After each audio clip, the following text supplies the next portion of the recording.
Ang low pressure area nasa West Philippine Sea ay tuloy na pong nalugsaw. Northeasterly surface wind flow o yung hangin nagbumula sa hilagang silangan ay nakakaapekto sa extreme northern Luzon. Samantala, itong bagyo o tropical depression nasa labas po ng ating Philippine Area of Responsibility.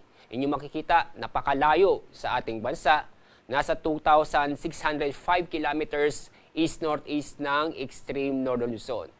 Malabo itong pumasok sa ating Philippine Area of Responsibility.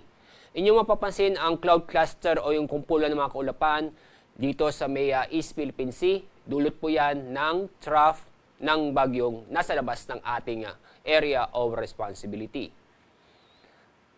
At sa ating lagay na panahon ngayong araw, maganda at maliwalas ang panahon ng ating maranasan kung saan ay bahagyang maulap hanggang sa maulap ang kalangitan, hindi lamang dito sa Luzon, gayon din po sa Visayas at sa Mindanao.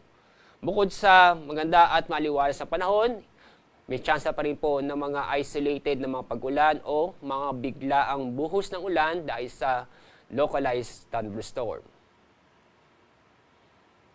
At dahil po sa banayad hanggang sa katamtaman ng ating mga pag-alon sa buong kapuluan, kaya wala po tayong gale warning ngayong araw. Safe naman po pumulaot ng ating mga kababayan, pero mag-ingat pa rin po tayo dahil sa mga nabubuong thunderstorm, kadalasan yan sa hapon o sa gabi.